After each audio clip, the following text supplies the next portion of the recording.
Before we jump into today's episode, a quick but important heads up. Flowers in the Attic deals with some extremely heavy themes, including child abuse, neglect, incest, child death, and psychological trauma. While we approach this film with our usual irreverence and nostalgia, we also acknowledge the disturbing content at its core. If any of these topics are difficult or triggering for you, please take care of yourself and please feel free to skip this episode. We'll be back soon with something much less horrifying. We promise. Okay. Deep breath. Let's do this.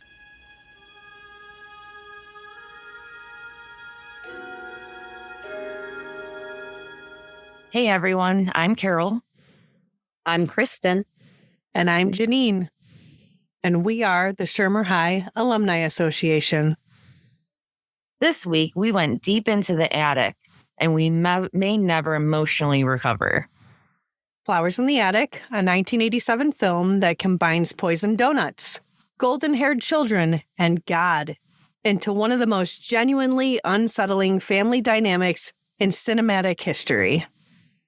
It's horror, both in acting and storyline. It's exactly what your middle school self remembers reading, sort of. From haunting staircases to super questionable moral choices, we're peeling back the petals on this dark, weird, and very 80s adaptation of a book by the same name from an author we all know and love. Welcome to the Shermer High Alumni Association.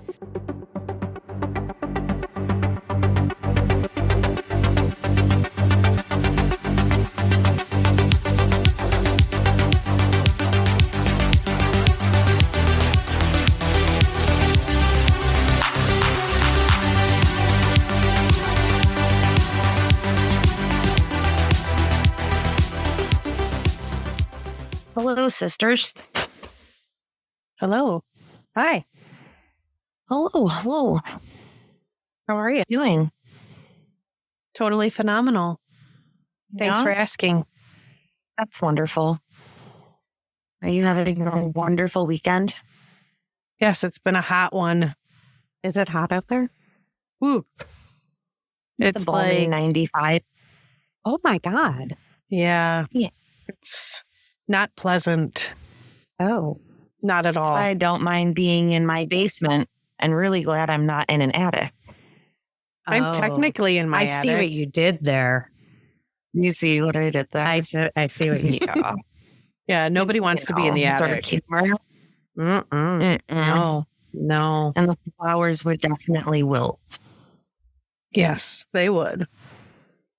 I have a confession to make. I didn't watch this movie. Ever? I don't blame you. Well, just this pass. Because I don't need to watch this movie. I have this movie burned into my brain. And I was thinking, Tavia and I were gone on a cruise for like 3 weeks. And Thanks for the invite. You're welcome. We had like a good handful of sea days where I needed stuff to do. And the more I thought about it, I was like, I want to reread the book. I haven't read the book since middle school. And I really want to, compare the book to the movie. Now, I was slightly aware that there was a 2014 remake of Flowers in the Attic with Heather Graham. Mm-hmm. I was slightly aware of that. Then I was like, I'm going to watch that one. I'm going to see how that one compares up to the book.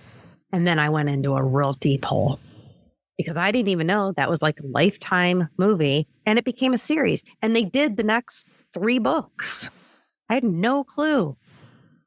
So I watched the entire Dollenganger Lifetime movie series, and I got the audiobook of Flowers in the Attic, and I listened to that on the cruise, and I've made detailed notes about that.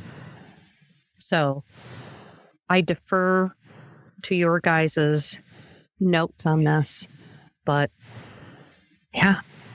So what's your consensus on the original movie, the 1987 movie, compared to the book, compared to the new version? Well, I think the more that I read into it, why is this movie so horrible? And I think any VC Andrew fan out there is going to agree with that. This wasn't true to the book at all. The incest is completely removed from this version. That is a major part of the storyline.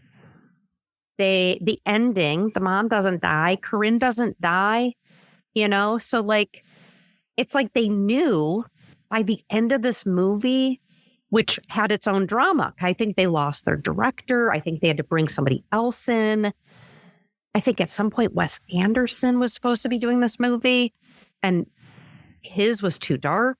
And then the guy they brought in was like, I don't like this ending. And so there's a whole bunch of problems on the set of this movie that it was just, and I know VC Anders was a part of this and she had all approval rights. And it was like, bitch, why did you approve this? True.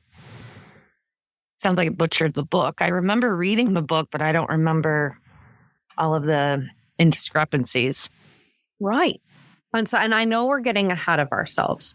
So for those... So you mentioned reading the book in middle school. Was this a middle school book? No. Why were you reading that? Because nobody stopped us. There was no... Did I buy this for you? No, I got it from the library because everybody my age was reading it. Everybody. It was like, oh my God. It was like the one Judy Blume book. I'm not going to remember the name of it. But it was like, so-and-so's older sister read this and it's crazy. And you got, so it was like this telephone. Are you there, God? It's me, Margaret. Not that one. There's one that she wrote that was a little risque.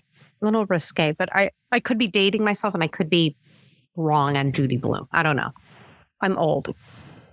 Yeah, we know. So yeah, it was this thing that just got around. So yeah, I read that in 8th grade. Absolutely.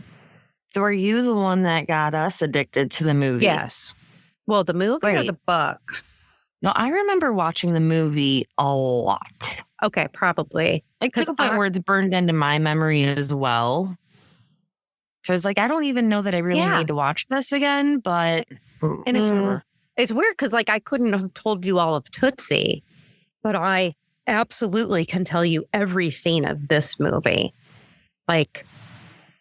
I feel like it was burned into my memory too. And I remember the whole storyline of the movie, except I missed the whole incest part. But when I rewatched it, I was like, oh, I didn't remember that. I didn't remember that part. So, I mean, I had to rewatch it just to refresh my memory, but I knew what the story was. I think we've gotten a lot ahead of ourselves. Hey, everyone. So this week's movie is the 1987 Flowers in the Attic. If you haven't seen this, you shouldn't listen to this podcast. Honestly, don't listen to this. If you have not watched this movie, you need to stop. You need to watch it. You need to watch it, and then you can come back. So after the sudden death of their father, teenagers Chris and Kathy Dollenganger and their 5-year-old twin brother and sister, Corey and Carrie, are forced to move with their mother, Corinne, to live with her wealthy parents who disowned her years ago and the kids had no idea about. They move to Virginia, I believe it is, and where they meet Olivia, their grandmother, and they are duped, tricked. But they're forced to basically stay in one room, in a bedroom together under the preface that they were just waiting for, Corinne's father to die. And so that Corinne could get all of her father's money and that they would all be rich beyond their wildest dreams. And like the materialism of this is also kind of gross. And so that, starts out that way and things go downhill. Real fast. Yeah. Olivia, the grandmother, is disgusted by the children because the mother, Corinne, married her half uncle. So can we analyze who this dude was?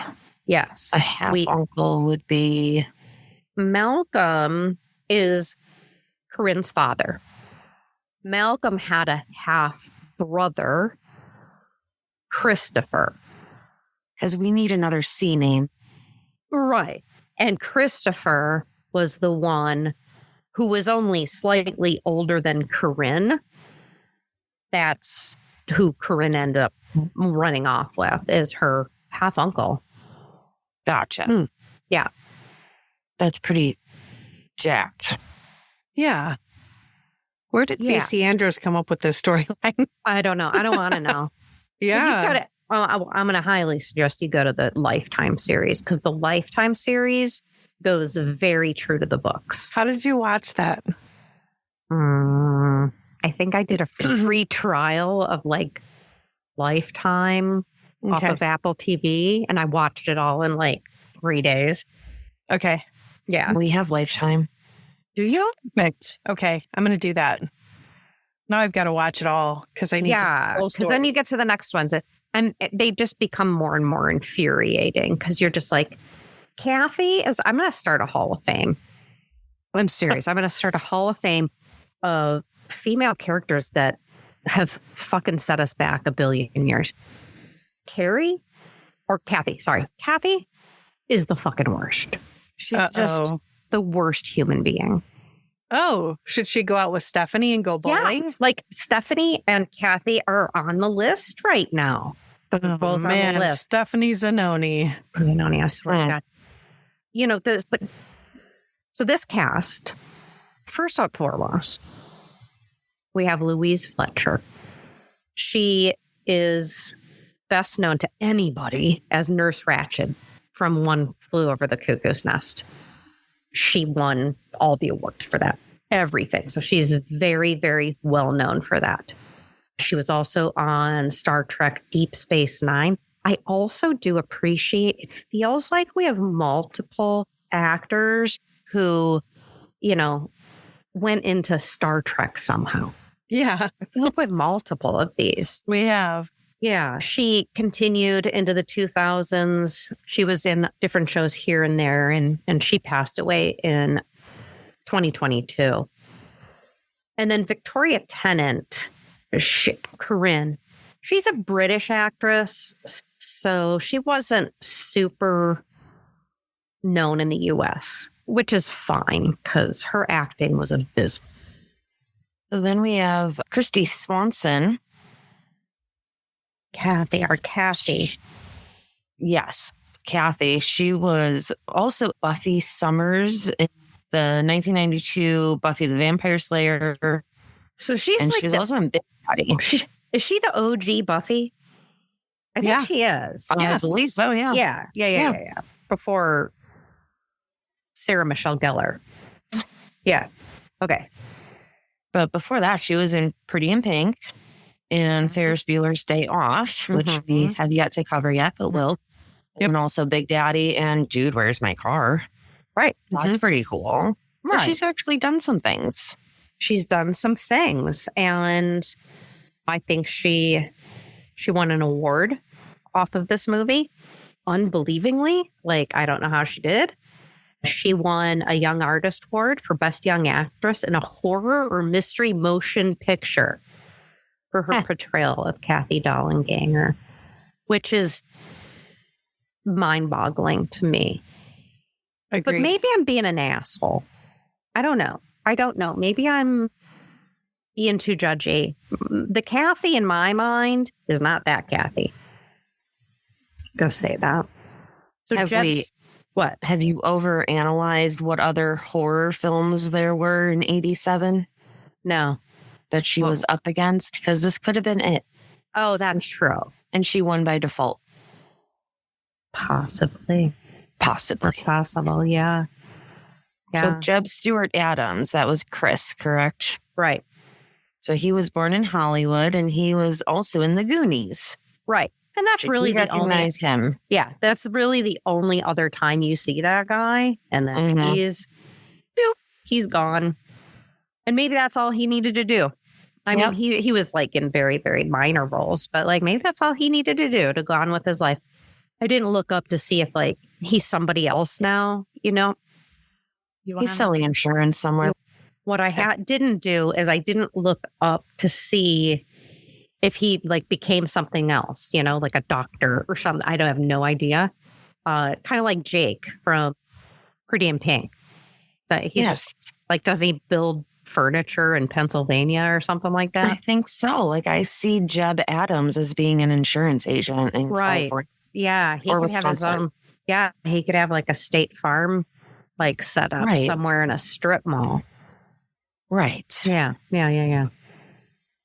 So they shot this movie at a mansion called Castle Hill, which was in Ipswich, Massachusetts. So that served as Foxworth Hall. That's that location you see, the exterior shots, basically.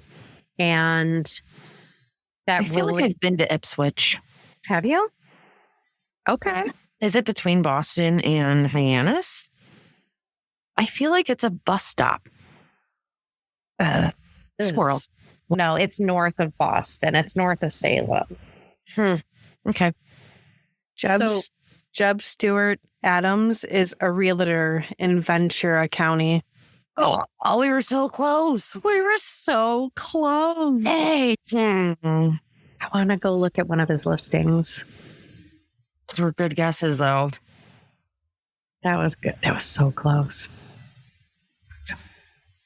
Okay, so Jeb's a realtor for anyone in Ventura County who is looking for a great real estate agent. You go Jeb Adams. Jeb Adams. Right. Yeah, if I was looking for a house there, I'd call him. So this was a pretty low budget movie. I didn't find the movie budget.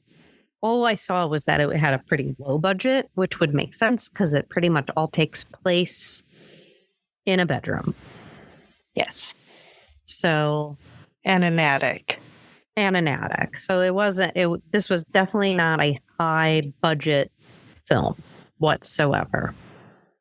Kind of like Breakfast Club, right? They kind of shot it all in this like one room. So what was the budget? I don't know. I couldn't find it.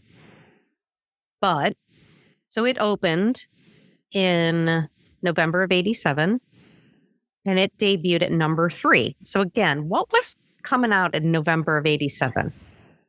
Why did it debut at number 3? Well, I could see it being like coming off of Halloween time, but then you're also entering Thanksgiving time. So horror movies are more prevalent in Halloween time. Okay, I'm going to give them to you here. Several notable films were released in November of 87, including 3 Men and a Baby, Fatal Attraction, The Running Man, and The Last Emperor. 3 Men and a Baby. Okay, so it grossed $15 million in the United States. Let's just compare that to 3 Men and a Baby grossed $167 million.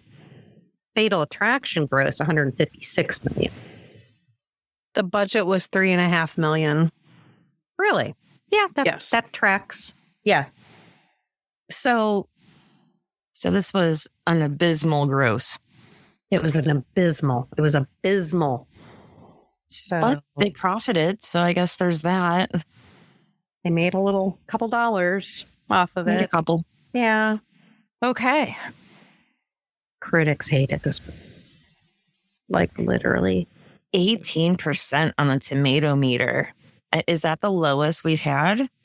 Oh, God, I don't know. I feel like it. See. Xanadu had 31. Yeah, I think this is the lowest tomato meter. Could be Howard. It could be Howard. I think it's Howard. Howard had 13%. Oh, dang. Howard beat Flowers. Howard beat Flowers. So, Dang. yeah. Wow. And Howard also had 38% on the popcorn meter. Yeah. So this is better than Howard the Duck. Is that, I don't know if I agree with that, but I don't think I do either. I don't either. That's a hard no for me, dog. No. Yeah. Absolutely no. So the critics, let's dive into what they said. So Variety commented that V.C. Andrews' novel of incestuous relationships and confined childhood always had been a superb candidate for a film treatment. But director Jeffrey Bloom has taken narrative and squeezed the life from it.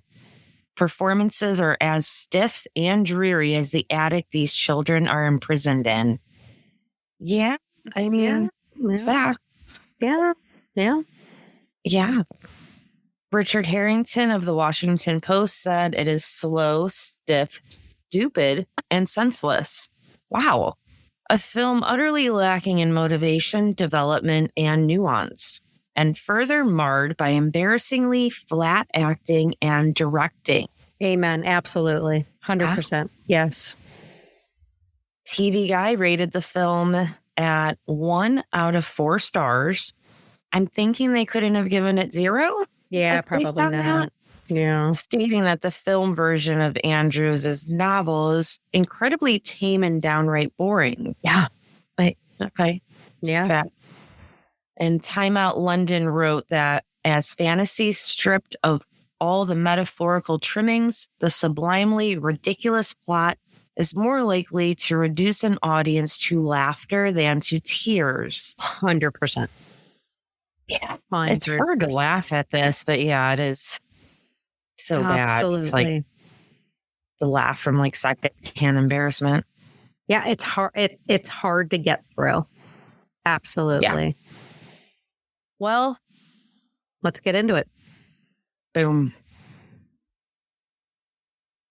so we start out the movie by seeing this ginormous mansion for the first time.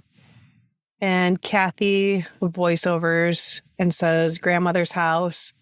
Though it's been many years since I last saw it, I'll always remember that even my first impression was one of fear and wonder. And they play some real creepy music at that time. First impression was one of fear and wonder. I don't see that coming out of someone's face naturally, but sure, we'll go with it. Yeah.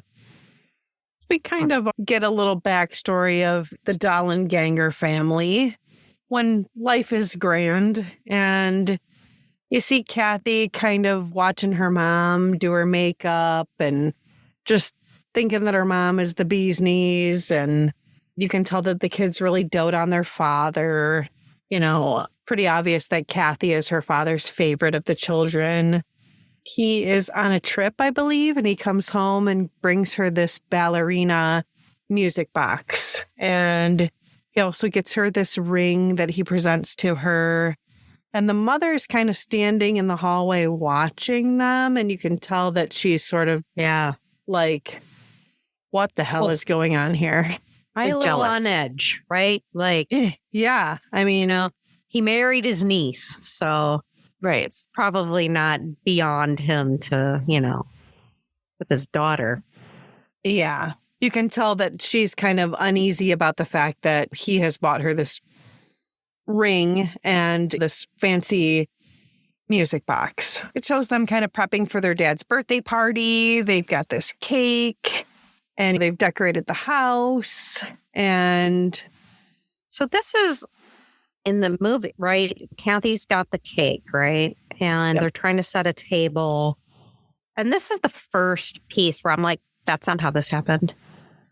And there was a party Like there was a full-blown party at the house. There were people there. It was not just this family by itself. So I feel like this incorrect context is given off the bat. Like they're part of a community. They're part of wherever the Gladstone, where they live. And all of this, what you're about to like go through is when people are there waiting to surprise him. So they downplayed this entire situation. They really did. Yeah, they really did. Yeah. So they see headlights in the driveway, and the mom is like, oh, Dad's home. Everybody hide. So they go to hide. You know, the kids go to hide behind the sofa, and they realize that the cops are actually at the door. Corinne goes outside with the police, and Kathy can kind of tell there's something wrong. Kathy's screaming no because she realizes that her father is not coming home. So they kind of fast forward a little bit, and it's obvious that the house has been foreclosed. They have to sell everything, and now they have no money. Okay, so it's obvious that they have no money. They have to and take... she tells the kids this, right? Yes. She's just like, we overspent. We lived beyond our means. We're fucking broke. Yeah, we've got nothing, so we've got to take a Greyhound, and we're gonna take that. We're gonna take that Greyhound to your grandparents' house. But we can't even take our own car. Yeah. So did they sell their car? Yeah, what happened to the Well, car? it was all being repossessed. All of it. Yeah. Even their clothes and their jewelry. Yeah. Everything's gone. So I never thought about that. yeah. The mother kind of on this bus ride, she reveals to them that she did something years ago that really angered her father. And so he disinherited her. And she plans to go back and win back his love because he's dying and she wants his money. Which is... How did she know he was dying if he disowned her? She obviously had some communication with mom. Maybe there was like a They're family going. newsletter. Totally. Oh, yeah, you know how people send that out at Christmas? Yeah. So maybe there was a newsletter that said, hey, by the way, is his name Malcolm? Malcolm is dying. And so she was like, you know what I should do is head back that way so I can get my money. So in the book, Corinne starts writing, because it's not like the next day they moved to the grandma's. A bit of time has gone by. Yeah. And the bills are piling up. And so Corinne sends multiple letters to Foxworth Hall and finally gets a response from Olivia. And I believe this is explained in that letter because Olivia doesn't need the fortune. She doesn't need any of that.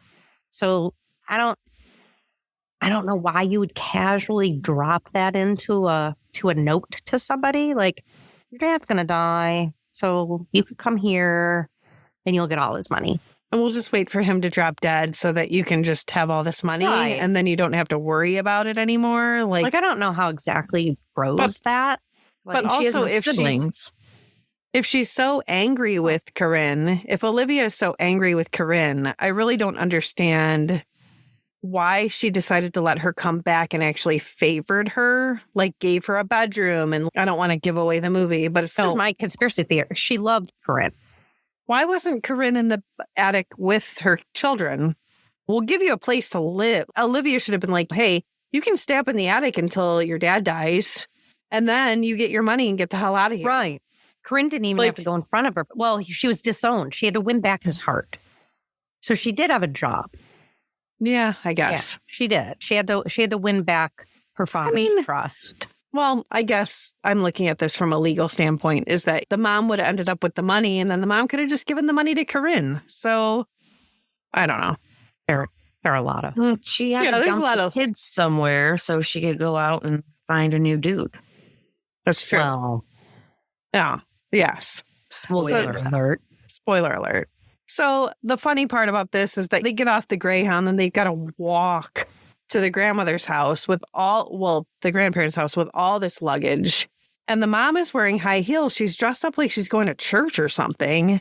And she's walking up this dirt gravel driveway in high heels, pulling this luggage with her. So let's put a time period on this, right? So this is 1957. It's not mentioned anywhere in this movie what year it is, but this is 1957. It doesn't look like it because they don't dress anybody appropriately. Yeah. In the beginning, they do in the remake. They definitely do in the remake. But in the book, this is 1957.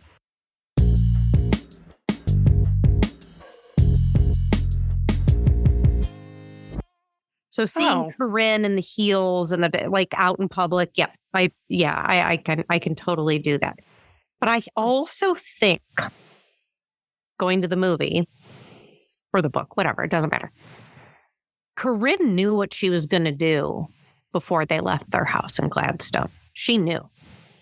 Mm-hmm. And right. So that's all I have to say about that right now. I don't want to get ahead of myself, but that's why she was dressed up, is because of the time period. Yeah. That makes more sense. Yeah. So, they get to the grandparents' house, and John, who's the butler, or Olivia's... her butler. Her butler, personal assistant. I feel like he's more than a butler, but whatever. Here's the thing. John never meets those kids until the end. It's just the little shit that bothers me about this. They don't go to the front door of Foxworth Hall. They go to the back door. They go to the servants' entrance, and Olivia answers the door. And Olivia takes them up the back staircase. Yes. They don't ever see the grand foyer of Foxworth Hall. They don't ever see that until they start sneaking out of the room.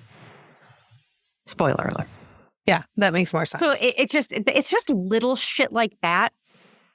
I get why they gave John a part in this movie, in this screenplay, sorry. But yeah. So John's the one who actually meets them in the movie, not Olivia. Right. And Corey says, "Very nice to meet you, John." And John doesn't say one word to anybody. So we do see Olivia for the first time, and she takes them up these staircases that you can kind of tell that they're going up many floors. And they get to this attic area where there's this bedroom set up for them, but there's only 2 beds. So the grandma says, okay, the boys will sleep in one bed. The girls are going to sleep in the other one. And I think Carrie starts whining about something. And the grandma's, "Stop your whimpering, young lady, and listen to me. As long as you're in this house, you're going to abide by my rules." She's the Wicked Witch of the West. So when we leave this room, we're going to lock this door behind us. And the kids are like, "Oh, wait a minute. This is not what we thought it was going to be." And also, like, you'd think in this giant mansion with all this money that they have, that they'd be able to throw a couple extra mattresses on the floor or something for these little kids. Like, why are there only 2 beds? Well, this palatial mansion.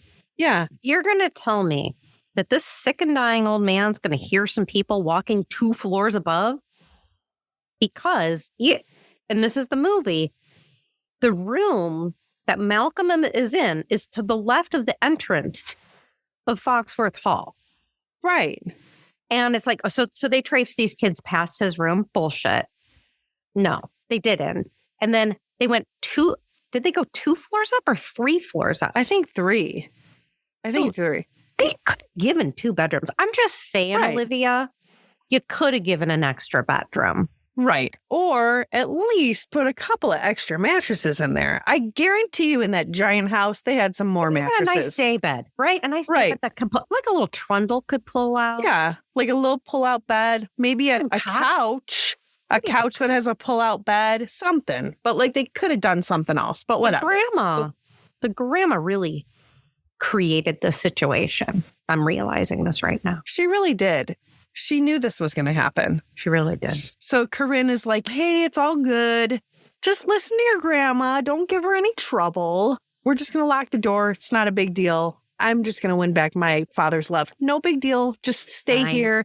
Stay put. It's all good." It's norms. Totally normal. I got to go. Good luck. And so they just sort of leave and lock the door. And the next morning, the grandma rolls in this trolley full of breakfast and says, hey, just remember, God sees everything. God will see whatever evil you do behind my back, and he's going to punish you for it. Also, VC Andrew fans, this is not the Four Seasons. Olivia never rolls into the room with a fucking room service delivery cart. She comes to that bedroom every single day with a picnic basket. That is what Olivia does. None of the, what? Yeah. And like they had like, I don't know, like silver salt and pepper shakers. And like she brings out like this fanciness. And it's like, that's not. And who's making the food? Is Olivia making the food? Because it can't be the staff. I mean, she's gone to great extents to make sure that her staff does not know about these kids. So who's whipping this shit up every day? Is it Olivia? Unless it's like the leftovers from their breakfast. But they get the same thing like every day. It's always fried chicken. They get the same thing at like every day. I always thought it was Olivia. Because, it's the same thing and not original at all. Like, she only knows how to make these couple of things. Right. And so it's like, is she getting up at like 4 a.m. and like she's making these kids this food? Like, let's just give Olivia a little bit of a break here. Maybe John is the one who's actually making the food. John doesn't know. But in the movie, he does. I know. So in the book, a heart attack over these differences. In the book, Olivia's making the breakfast, but in the movie, John is making the breakfast. Okay, it's not fucking cooking. It's 1957, and he's a man. That's true. That's true. I think it's Olivia. Let's go. I think it's Olivia. There can't be anybody else. Corinne sure as shit is not doing it. No, you sure? And at the end of the day, Olivia doesn't want all these dead people in her house. She doesn't. No, because she dug graves for them. She doesn't want them in her house. She wants them in the ground. We're going to get to that too. We're getting ahead of ourselves. We are. Spoiler alert. So yeah, the grandma sort of takes this into her, hey, I'm going to take advantage of this time that I've brought you this breakfast, and I'm going to let you know why your mom is back here. She's back because she's repenting for her sins, and she was actually married to her uncle, and you children are the devil's spawn. Jeez. So Kathy tries to run out so she can get to her mom, and John is just, girl, nope, you better stop right there. And Grandma says that the grandfather will not be told that the children are there. He has no idea that these children even exist. So the kids are like, oh, shit. This is way deeper than we even had any clue about. So, yeah. We kind of go to this scene where Corinne gets to see her dad and her mom. This is a pretty heavy scene where Corinne is in talking to her father. You can tell that this is the first time she's seen her dad since all this stuff has gone down. And the mom pulls out this, is it a box? I think she pulls out a box, I think it might have been a bag. And she pulls out a whip. Yes. That's like a duster whip, though, isn't it? Or is it an actual whip in the movie? It's an actual whip. It's a whip. It's like a whip. 1957 whip. Yeah. So Corinne gets whipped by her mom in front of her father. And it's pretty harsh. I mean, that scene is pretty harsh where you're like, wow. And she doesn't let up. She really... She does a number to her back. She whips the shit out of Corinne's back. We go to a scene where the kids, Corinne comes back to see the children, and the kids are just super happy to see her again. They're cheering, and the grandma is there, and she's like, you guys got to keep quiet. So Carrie walks over and screams at Olivia at the top of her lungs. And the grandmother grabs Carrie by the ears and lifts her up off the ground. And Corey comes over and bites Olivia in the leg. And Corinne kicks him. Which is so metal of Corey, right? Like, right. Mhm. That he's like, bro. don't lift my sister up by her ears. And so the grandmother is like, hey, I will whip you guys until blood runs from your back. And she says, you guys need to be taught obedience.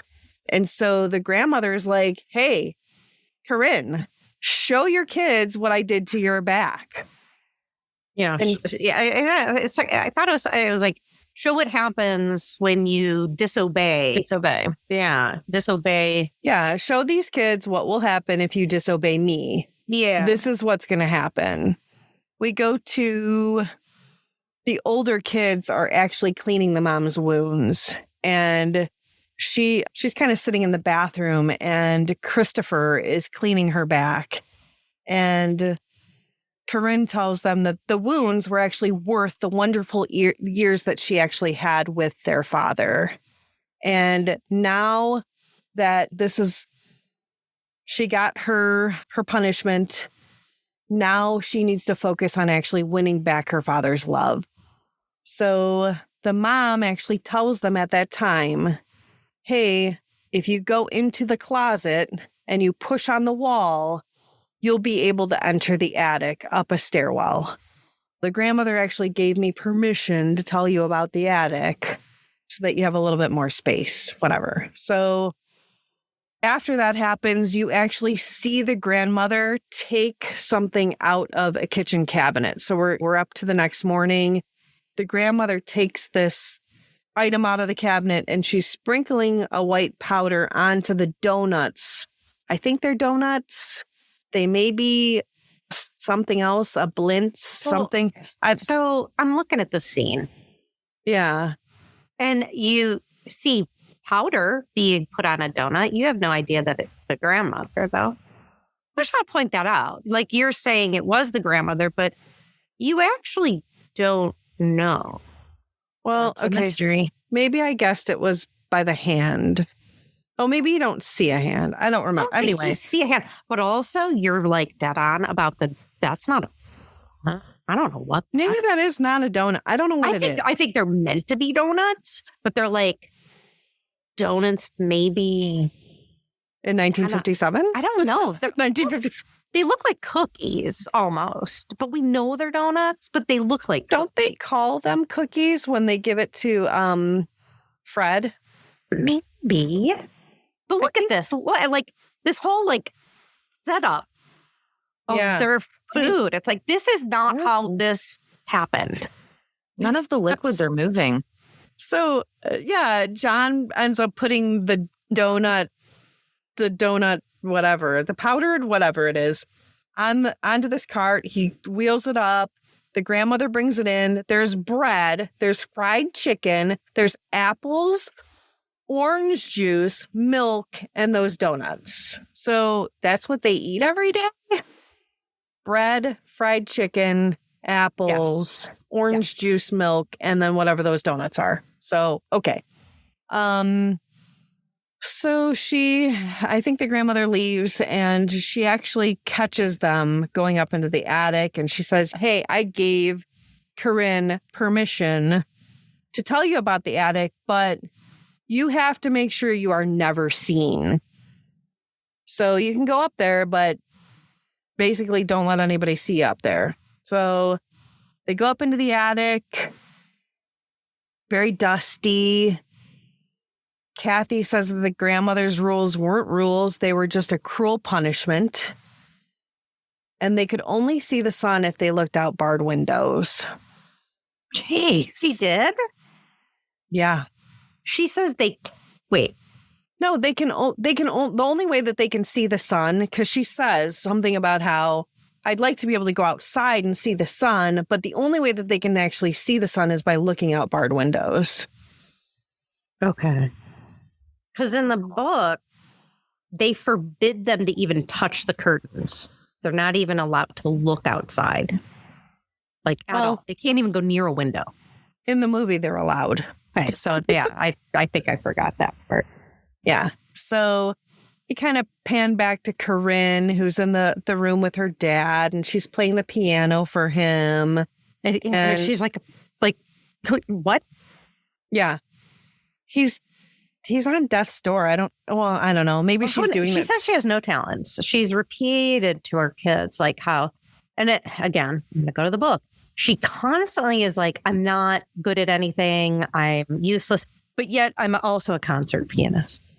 Yeah. No big deal. That's nothing. It's fine. Fun fact. Yeah.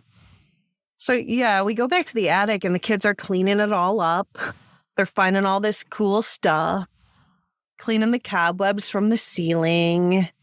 Christopher decides to make what are the ballerina bars called? A bar For Kathy out of a coat rack that he finds. Christopher finds a microscope because he wants to be a doctor. He wants to go to medical school. He's excited that he finds a microscope. And Kathy wants to be a dancer. She gets to practice dancing. And basically the attic has become like their hangout. This is where they find solace because there's stuff to do up there. But the mother has essentially, Corinne doesn't really visit them anymore. She just goes MIA. Yeah, she kind of disappears, and she does. And now I'm trying to remember, when does... Okay. So, Corinne, in the book, Corinne... Oh, geez, with the book again. I'm sorry. And this is just how inaccurate this movie is. She tells the kid she's going to go to school. She's going to go to school and she's going to learn how to become like a secretary, and that she'll make money and she's going to get them out of it. There's that hope factor that's given to these kids that you don't see in this movie, is that she's going to do something about this, that this situation is not right. And she's going to go to school. But she put them in it. But in this, it's like, she just disappears. Yeah. And then in the remake, I don't want to get too ahead of myself. Just go ahead. They're talking about, hey, we kind of have this fear that maybe mom is locked up somewhere else in this house. Maybe the grandmother has done something really terrible to her. We don't know what happened to her. So we need to get out of here and find her because maybe something happened. And it's pretty obvious that the little kids are getting really restless. They really want to go outside. This is the part where Chris starts citing the Bible. And oh, yeah. I can't remember exactly what he says, but he cites the Bible. And we go into a scene where the little kids have gone to sleep. Kathy's in the bathtub, and they zoom in on Chris in the doorway, and they zoom right in on his butt. What? Yeah, they zoom right in on his butt, and then you can see Kathy inside of the bathroom, in front of where his butt would be. It's kind of weird. But so Chris says, hey, I really think something happened to mom. I think that she's locked up somewhere, but I have a plan. We're going to execute this plan at some point. But you know what? The twins are actually asleep together in one bed. We're just going to have to sleep together in the same bed, Chris and Kathy. So the next morning when the grandmother brings the breakfast in, she opens the door and realizes that the older kids are together in a bed and the little kids are together in a bed. And she is livid. And she comes in and she swats the ballerina music box off of the fireplace that's in the room. And she breaks it all over the floor. Kathy's crying. And they do it on a slow-mo. Yeah. On the mantle, right? Yeah. And she and it's just no. Yeah, it's devastating. So this is when we go to the first attempt to escape. So Chris has cut through those bars of the windows in the attic. How? And I don't do that. It just happened. I feel like he had some sort of a chisel that he had repeatedly been working on for a long time, and eventually it just came loose. Anyway, they break the bars. They have a hammer and chisel. Oh, they do have a hammer and They chisel. do have a hammer and chisel. They found that in the attic. Right. Chris has a rope and he climbs down this rope from the roof. Now, we think that this is 4 stories up?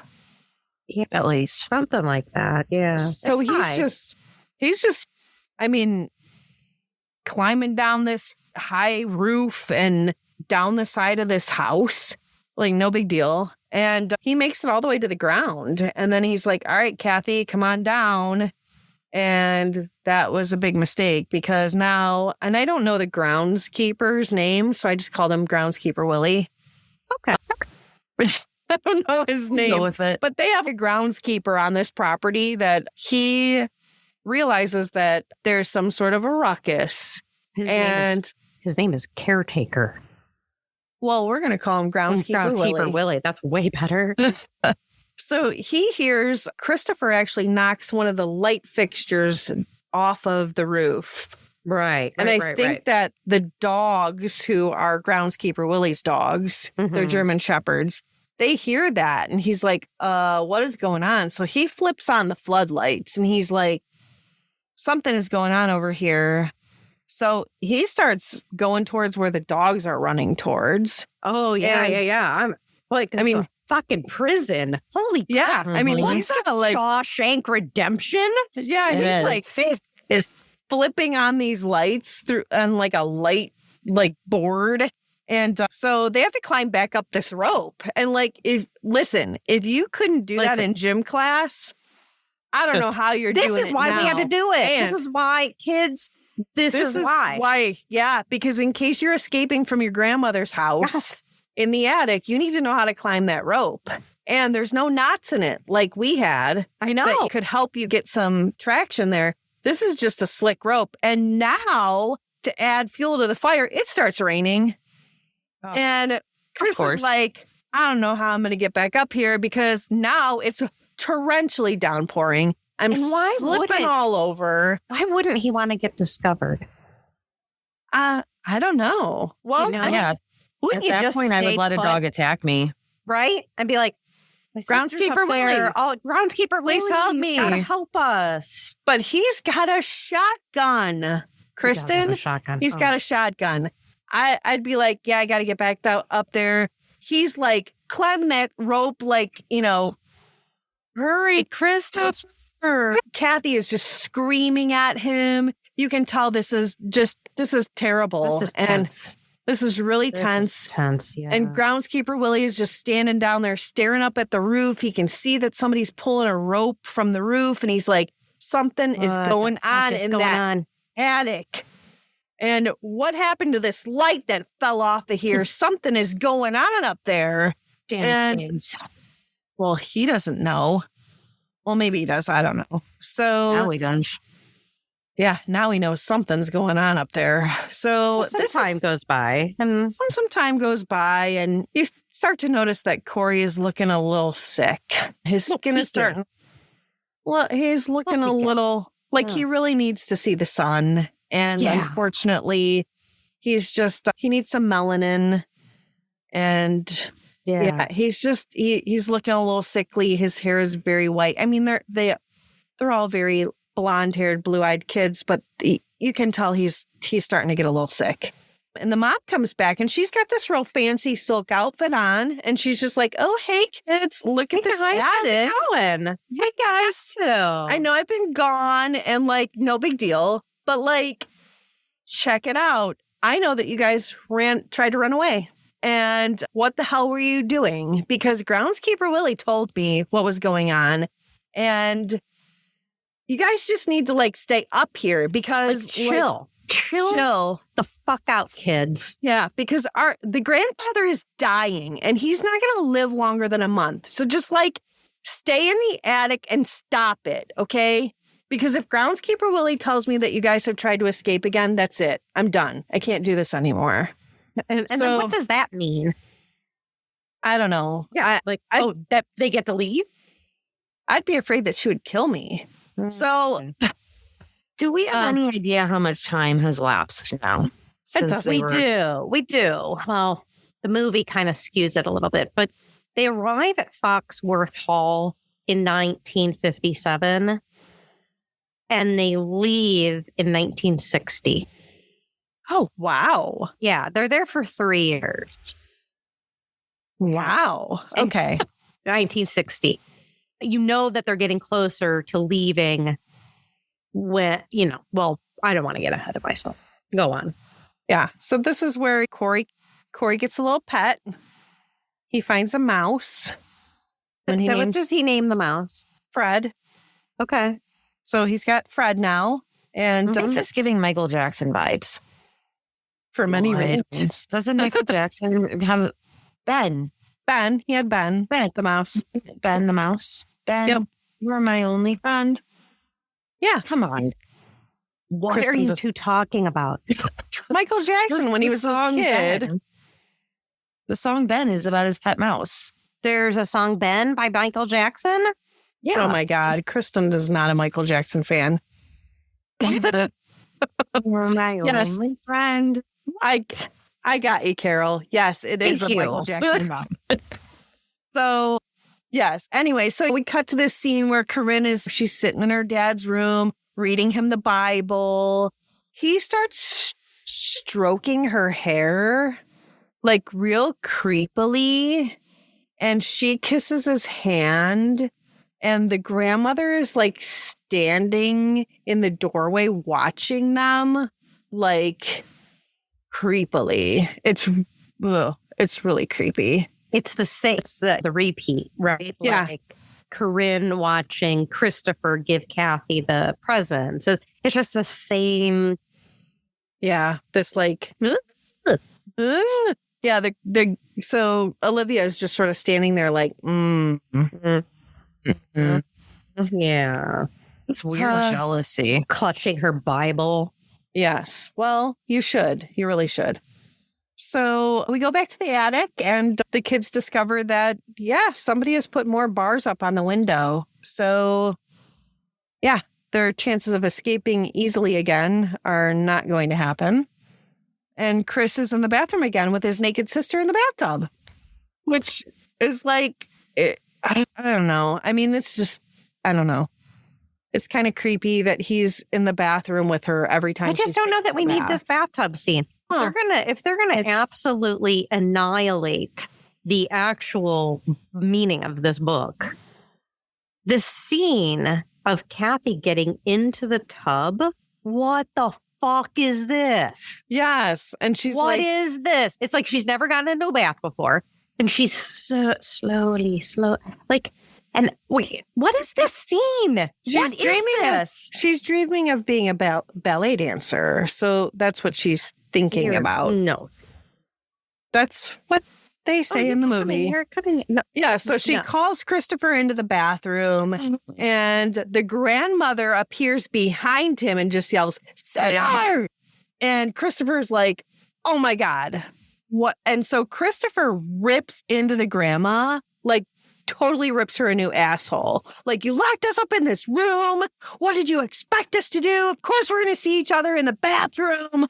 Blah, blah, blah. So he is like pushing her out the door and like, Not Get physically out, pushing get- her, but he was like, no, with his moving words. towards her. Yeah. Yeah. And so he basically tells her, like, I'm going to barricade this door. We're going to hide in the attic to get away from you. And she just grabs her Bible and she's clutching her Bible and she goes out and locks the door behind her. So everybody goes to bed. They wake up and they can't find Corey. He's just like gone. And then I think Carrie is like, Fred's gone too. Okay, and okay. So I assume this is where they find Corey in the attic. They find Corey in the attic. Is he in a chest? No, he's like laying on a mattress up there. Like they have all these, I don't know if they're mattresses or just like a bunch of comforters put together, but like they have this area where they can sort of lay around. Oh, And so he's there and okay. That they find him in the attic. Fred got out and Corey had to catch him again. So that's why he was in the attic.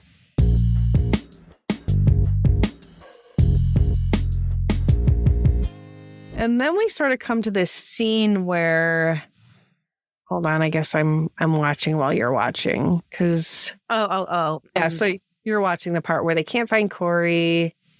So in the book, so what I wanted to say was in the book, they're all up there, and Corey and Carrie are playing hide and seek, and Carrie gets all like overclamped because Corey's not playing fair or whatever, and they go searching for Corey. And they find him in a locked trunk, barely breathing. Yes. I remember that from the book. Okay. All right. So yeah, it wasn't like he went up to feed Fred and he took a nappy. Yeah. But in the movie, he does take a nappy. Okay. So, you're right. In the movie, I guess he is sort of in a basket. Yes, yeah. Like Moses in the river? Yeah, in the river. Yeah. Very biblical as well. Yep. Yeah. Okay. So they find Corey, and Kathy is the first one to go down the steps after finding him.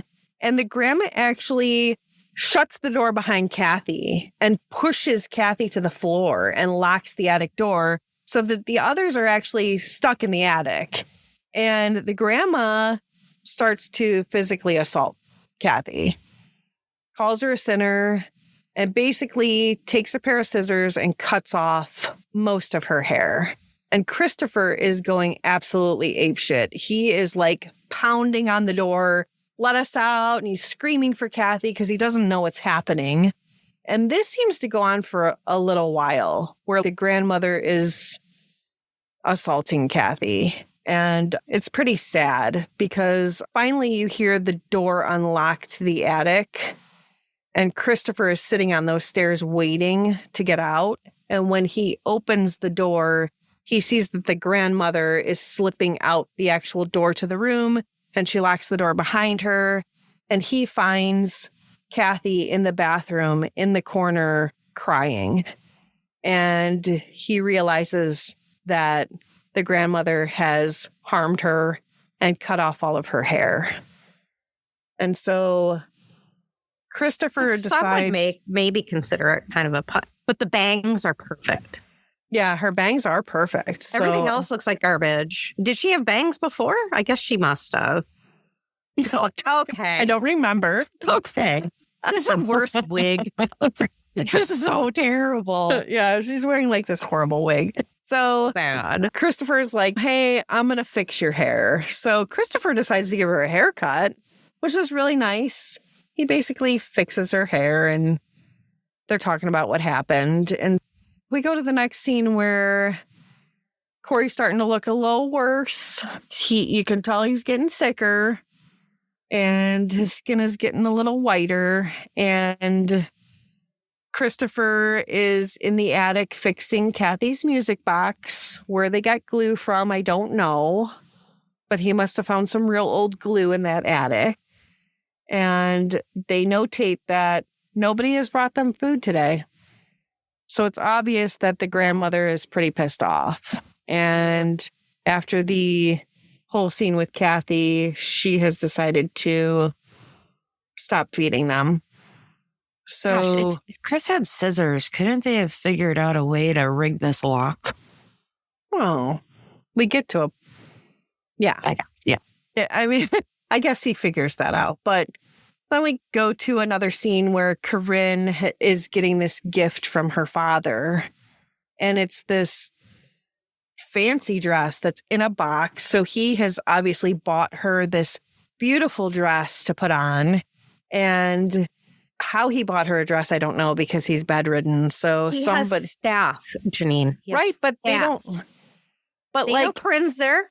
They know Corinne's there, I guess. So he sent somebody out to buy her this fancy dress. So she puts on this fancy dress, and the next thing you know, Mr. Winslow, who is I didn't figure this out until later on, that he's the attorney that was changing the will. I didn't put two and two together. So Mr. Winslow shows up, and he's got these flowers for Corinne, and she's got this fancy dress on, and obviously they're going out on a date. So go back to the kids. The kids look like zombies. I mean, they're so malnourished. You can tell that they're getting weaker and weaker. Corey is so sick that he's bedridden.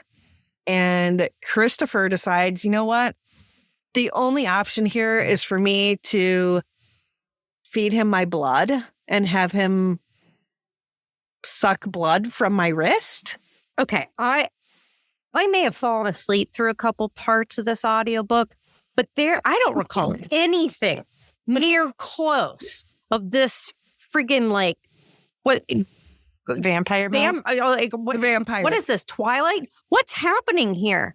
Why was this written in? Well, it just shows that Chris was really trying to help his brother.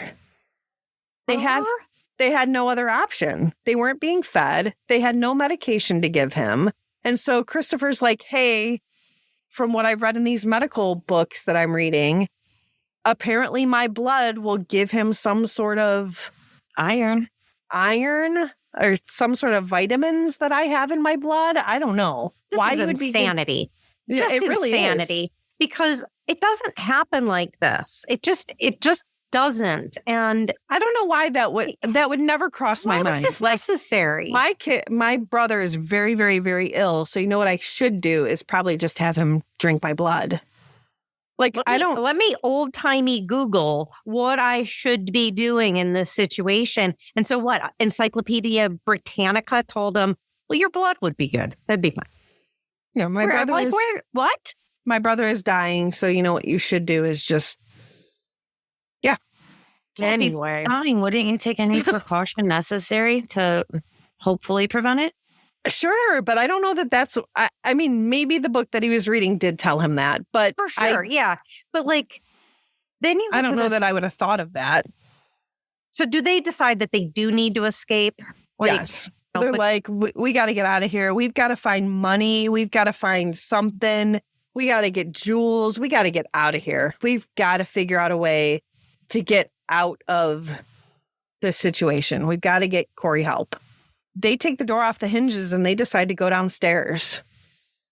Mm-hmm. And they actually end up finding their mother's bedroom. And she's got this beautiful bed that has these wings behind it. So like the headboard, to give you a visual. It's a swan. Is it a swan? Yes, it's a swan bed. Oh, it's beautiful. And it's got like lace on it. And it's just this extravagant bedroom. And they go in the closet and she has all these beautiful clothes. And like, even the closet has like these little crystal chandeliers in it that you can light up to see. And like, they are just pissed because they're like, look at how she's living. Like she has all this like jewelry and clothing, and look at what we're not even eating. This is unbelievable. They leave her room and they end up actually finding the grandfather's room, and they see the grandfather in there, and he looks like he's actually dead. They think he's dead. And there are oxygen machines in there, oxygen tanks and machines that are hooked up to him. And they go in and they decide to get right up in his face to see if he's breathing, which that is not something I would have done. So they get ballsy. Right up in his face. And they're like, is he breathing? And he opens his eyes and just grab Kathy's face and just... She starts screaming at the top of her lungs, and John shows up as they're escaping his bedroom and sees that they have escaped. And he gets onto the elevator and he goes up while they're running up the stairs, and they've gotten back into the room and they've put the door back on the hinges. John saw that they escaped from the room, and he knew that they actually went into the grandfather's room. So... Let's just stop right here. Let's just stop right here because this is so wrong. Okay, in the book. Yeah, so what happened in the book, Kristen? You cut off from books. But you have to understand that anybody, me, and anyone who listens to this that was a fan of V.C. Andrews understands this is fucked because this isn't even remotely right. First of all, Chris whittles a key to the door. And he does this by sneakily taking the mother's key while she visits them. And he presses it into like a bar of soap. And then he takes like a strong wood and he actually creates a key to the door. So there's no removing hinges, nothing like that. Chris then starts over and over, nightly, going to the mother's bedroom to steal money little by little by little by little. Here's the difference. In the book, Corinne and Bart Winslow get married. They go to Europe, they come back, and they live in the house. There's an evening where Kathy decides she's going to go sneak around. And she goes down to the mother's bedroom to try and get some jewels and coins and stuff like that. And she comes upon Bart sleeping. And she gets really, really close to him because she wants to fuck over her mother. And she gets really, like, she's going to kiss him, and he wakes up. And so she runs from the room. She gets back to the bedroom, and Bart tells Corinne, like, I had this crazy dream. There was this really young girl. She looked just like you. And Corinne loses it because she knows Kathy's been in her room. They never see the grandfather ever. I just want to put that out there for the record. Interesting. Thanks for confusing the hell out of us. You're welcome. You read the book, dude. Yeah. Like 30 years ago. 30 years ago. You're like 12 years old. You did. I read it 50 years ago. So anyway, go on. Anyway, they make it back to the room. Kathy is like, you know what? I don't even think our mom loves us anymore because all the money in the world isn't worth the living that we've lost. I don't get it. I don't understand what is happening anymore. Our mom has obviously completely fucked us over. I just want to walk out with the twins and just leave. Let's just leave. And Chris is still defending his mom. He's like, no, she's coming back. This is all just a ploy to get all this money. And you just got to chill, girl. Because this is everything's going to work out. Okay. What happens in the book, Kristen? Here, I forgot this piece because it's very important because it gets completely written out. Is that the night that Kathy does that where she goes and she sees Bart and they come back and she's questioning the mother's love is like this same night. He stabs her. Chris stabs Kathy. Whoa. What? And then he sexually assaults her. What? Oh. That is where this happens, is in this hole right here. And they just kind of remove it. And so that, again, the critics' reviews about stiff and boring. It's like anything that was relatively archy in this was removed. It's like, I'm just saying, just in this same conversation, in this sort of fight about the mother's love, sparks this like altercation, which sparks them doing it. Lovely. I wish we did produce the video of this because Carol's face is priceless. Well, Carol's going to vacation Bible school right now. So I did that last week. So this is Don't talk about this movie. Yeah, don't talk about this BBS movie. was last week. Oh, okay. Oh, I'm sorry. Okay. Yeah. Well, My good. bad. You're in the clear. Yeah, you're clear. You can talk about this now. So that scene where they completely cut out most of the book. So Chris is still defending the mom. Everything's cool. But now we see that Corey is now vomiting. He's so sick that he is actually vomiting. And they're like, yeah, hey, Corey, what are your symptoms? Are your hands tingly? Blah, blah, blah. And he's realizing that like something is up. Chris is like, yeah, this isn't just being sick. This isn't just not eating food. Like something else is going on here. And they're up in the attic and all of a sudden the mom appears again. And she's like, oh, hey, guys. I was just on a trip and I brought you guys back some presents. And guess what? The grandfather loves me again. And he's actually throwing me a party to reintroduce me into society. And then Bart Winslow is going to write me back into the will. So, yeah, Grandpa's leaving me everything. Things are great, guys. Yeah, things just great. I don't know what you guys are so upset about. Yeah. These kids are pissed. They are pissed at their mom. Like, where the fuck have you been? Why aren't we eating? You get to go on a trip and bring back presents, but we're just like hanging out in the attic, starving to death. And they're pretty much sick of her shit. So Chris decides, I'm going to that party. Yeah, I gotta see what's going on here. I'm gonna escape and I want to see what this party is about. And Kathy's like, well, I'm going with you too. Right. So right. they somehow end up in like a heater vent or like an air conditioner. Yeah, they're in the ductwork of the like in the ductwork, like how they got in there. I don't know. So they're looking out this vent and they see that the mom is actually dancing with Mr. Winslow, who is the, right. Art. Right.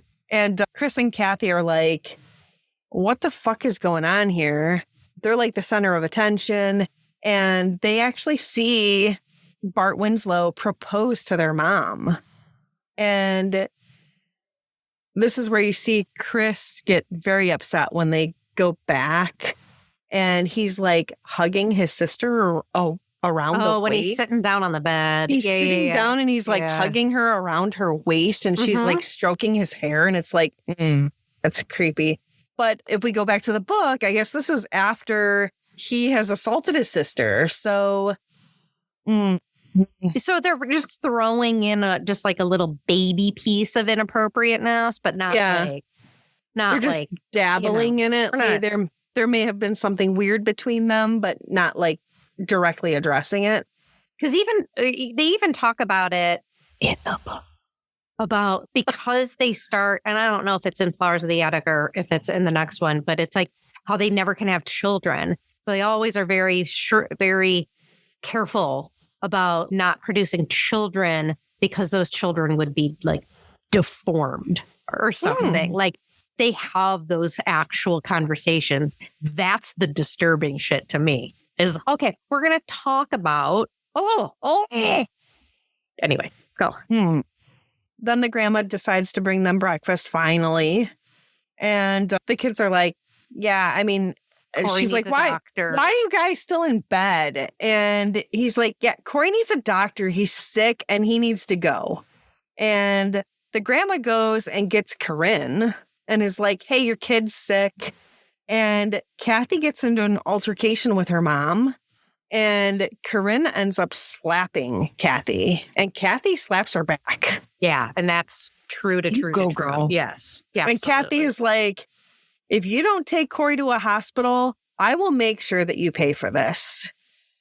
And finally, the grandma's like, John, you got to bring the car around because my daughter is going to take her son to the hospital. And John picks up Corey and Corey again says, hello, John. And John's face is just like, I am so sick of this shit. So sick of it. And then we go to a scene where we see groundskeeper Willie actually digging a grave. Okay. I get why in this movie they did that scene. I don't know if you guys want me to spoil this. Sure. Because you forgot the other books or you don't remember the other books. But they never took Corey to a hospital and he was never buried. It was in the last one that the mother, Corinne, returns to Foxworth Hall. Bart has died, blah, blah, blah. But she doesn't want to see her mom and her mom's bedridden. But her mom's still like real mean. And there's a trunk sitting like over to the side of the bed. And Corinne's like, what's this? She goes, I brought down some presents for you. Because, Corinne was having all of Foxworth Hall redone to modernize it or whatever. And she opens the trunk and it's the fossilized remains of Corey. Yes, I remember that. Yeah, I remember that. So I get the groundskeeper Willie scene because they're trying to wrap this shit up. Yeah. They're trying to explain what happened. John never saw these kids. Groundskeeper Willie did not. I take that back. I take that back about groundskeeper Willie. But John never. Go on. So the mom comes back to the room and the kids are sitting there waiting to find out what happened with Corey or to see Corey come back.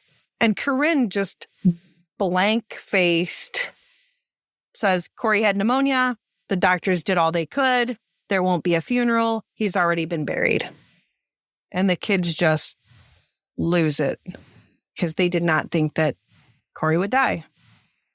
And we go back to groundskeeper Willie, who's now, you can see that he is burying somebody and he's putting dirt over this grave. Right. And you see that there's actually 4 graves that are dug. Right. So not just the one, they planned for all of them to die. Carrie discovers that there's something wrong with Fred. He won't wake up.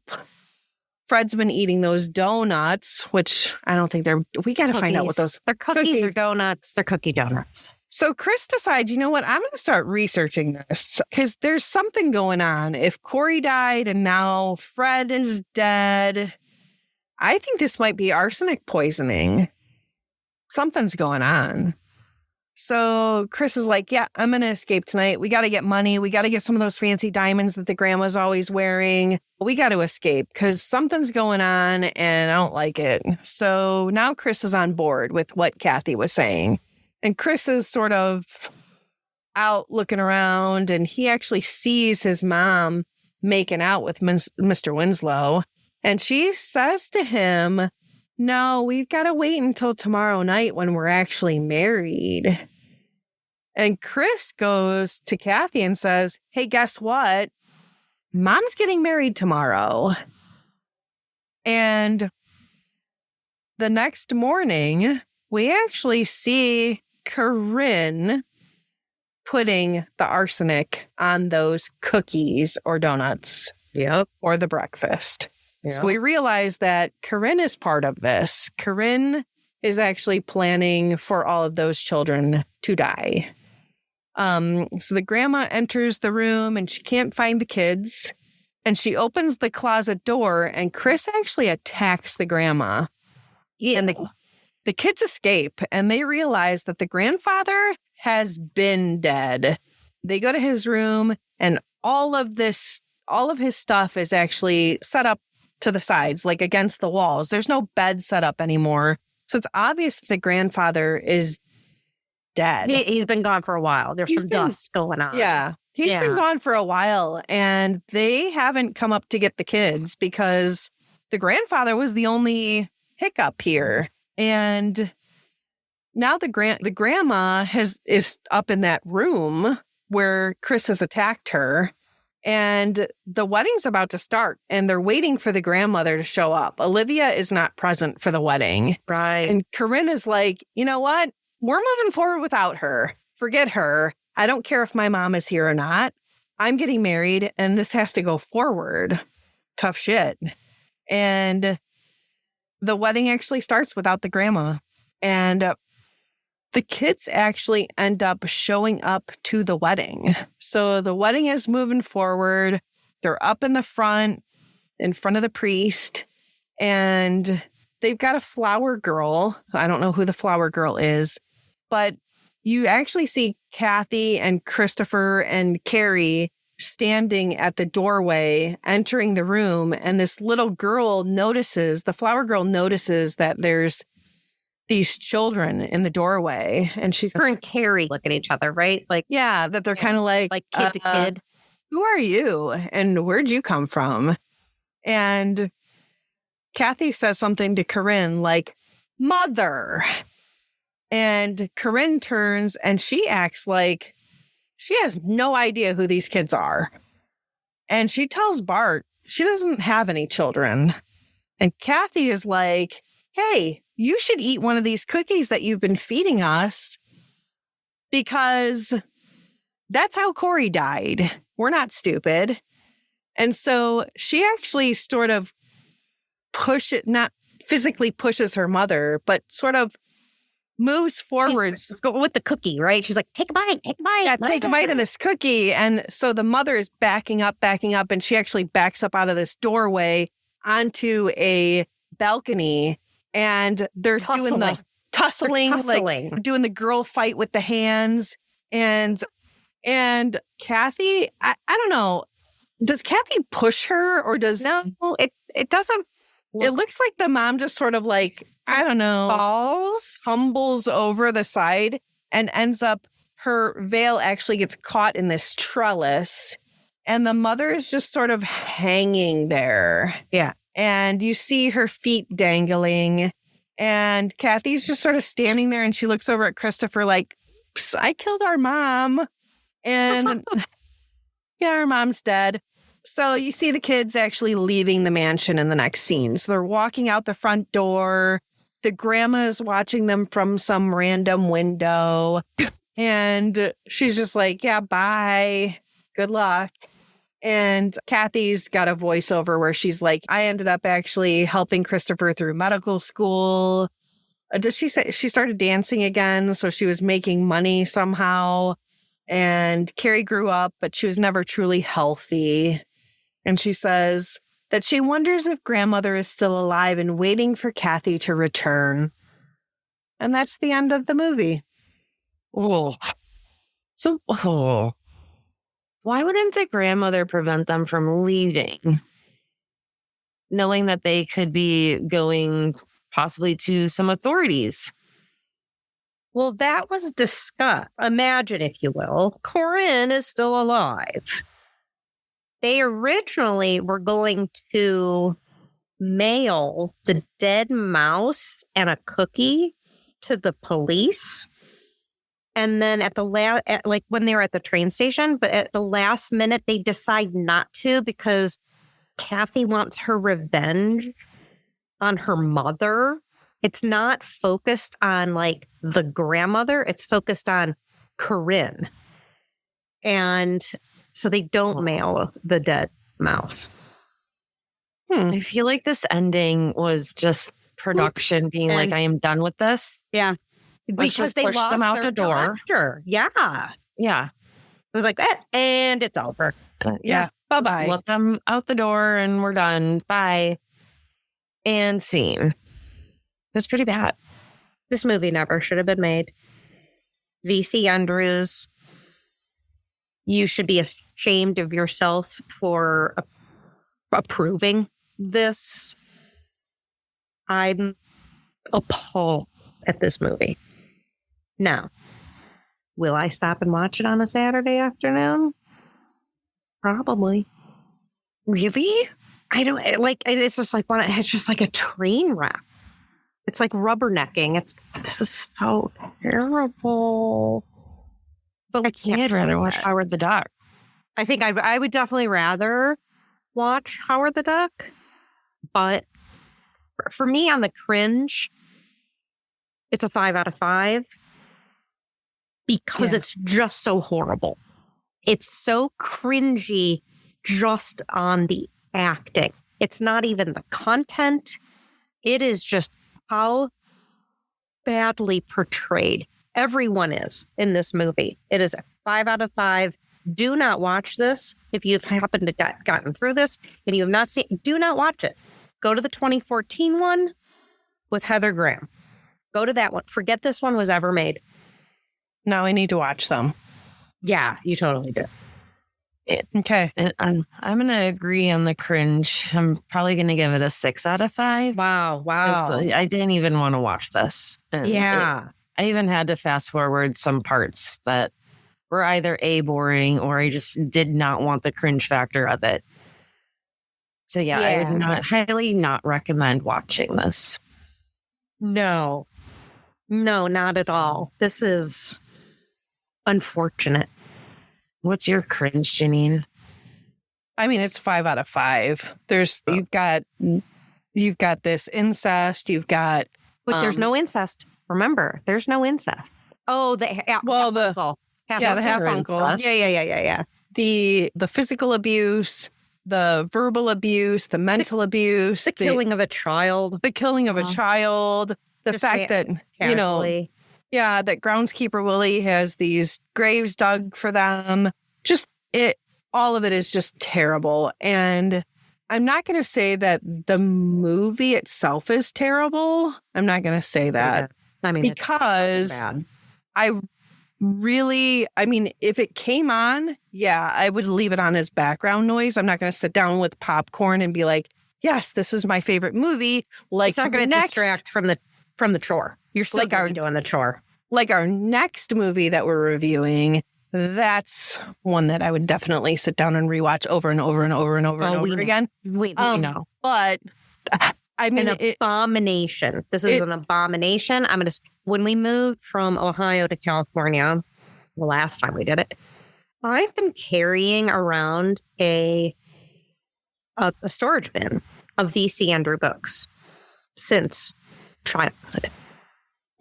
Literally, the entire Dollenganger series, the Drina series, or whatever. I don't remember them all. I'm old. I finally got rid of them this last move. Because I was like, oh my God, I have these books. And I was like, no, I don't. I finally donated them. They went to Lakewood Public Library. They're probably down there in that basement right now. Yesterday, we found some V.C. Andrew books at the thrift store. We did, some that I've never heard of. But yeah, so we found Where were you? Were you at Savers? No, we were at Value World in North Olmsted. Yeah. Or maybe, I don't know, maybe they went to Savers. They went somewhere. Anywho. So the consensus is if you would like a horror thriller, incestuous type storyline, to read the book. Yes, if you have not seen this movie, don't watch it. Don't watch it. Get the audiobook. If you don't like reading, get the audiobook. You'll get more out of the story. Yeah, do not watch this movie. If you have seen this movie, you'll probably just agree with us that it's not something worth rewatching. Yeah, and I don't, a lot of these that we've watched and are really bad have become cult classics. And I know in a way this one is because it's so bad. But it's not even so bad it's good. It's so bad it's bad. I think everybody collectively that I have mentioned, like, oh, we're doing Flowers in the Attic. Oh, we're reviewing Flowers in the Attic. Every single person that I mentioned it to was like, oh, that's a fucked up movie. It is a fight. Every single person. When I mentioned it to my husband, right away, he was like, that is a fucked up movie. I remember my grandma watching that when I was a kid and just thinking how messed up that movie was. I'm like, yep, spot on. That makes sense. Right. I mean, everybody at work was like, oh my God, yeah, that movie is really fucked up. So, yes. I don't think I've encountered one person that watched it. Well, that's because you're like 25. Thank you. You're welcome. Oh, you're welcome. Sweet. It's the least I can do after all the nice things that you've done for me.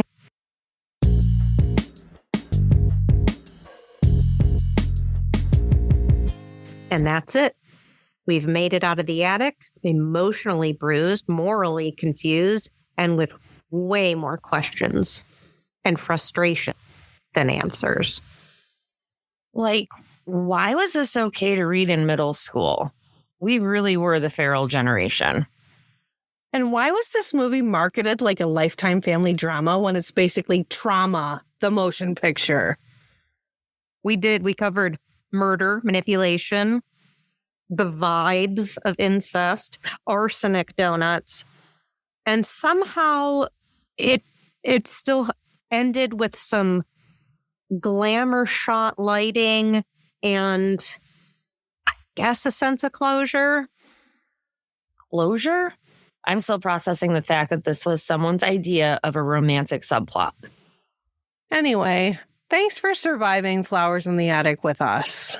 You are stronger for it, or at least more suspicious of baked goods. This is the Shermer High Alumni Association. We're off to bleach our brains and pick something less haunted for next time. We'll see you then. Bye. Thanks for listening.